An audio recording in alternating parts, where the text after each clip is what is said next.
Et je pense maintenant au convoi pour la liberté. Alors, vous savez, ces convois de camionneurs, ces manifestations de camionneurs. Je ne vais pas prendre parti pour ou contre les revendications de ces camionneurs, mais je note simplement à quel point l'argument est faux de dire que on entend des fois en France qu'en France, ils n'ont peut-être pas le RIC, mais ils font des manifs et le peuple s'exprime dans la rue.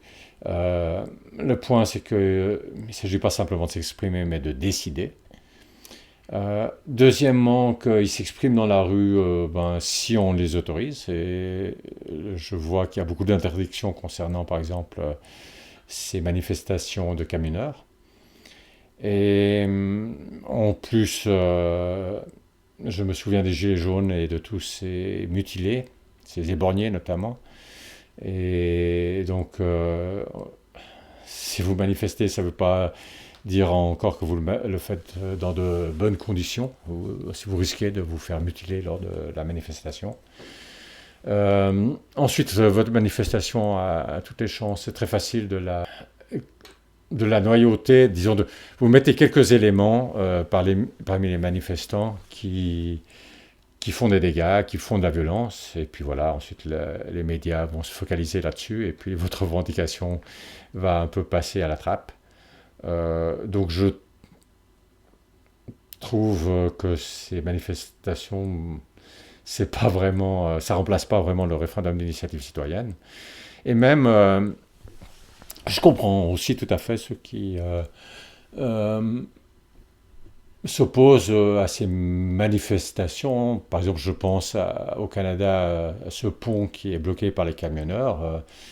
Bon, ce pont, enfin on peut manifester, mais ce pont n'appartient pas aux camionneurs, donc on peut se demander est-ce que c'est légitime de la part des camionneurs euh, de, de bloquer ce pont entre le Canada et les États-Unis.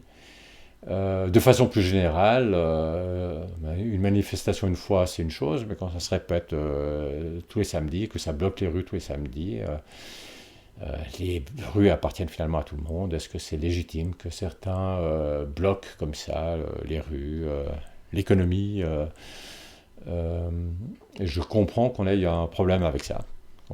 D'un côté, il y a un droit à manifester, mais d'un autre côté, il y a aussi un droit à pouvoir utiliser les ponts, les rues, etc.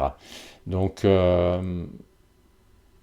et c'est quand même très malsain cette situation où une partie de la population, finalement, n'a pas d'autre moyen que de faire ça. Parce que je disais, est-ce que c'est légitime? Mais bon, ils n'ont pas d'autre moyen de s'exprimer non plus. Puisque s'ils n'ont pas le référendum d'initiative citoyenne, ils ne peuvent pas simplement réunir des signatures et puis après c'est soumis en votation populaire.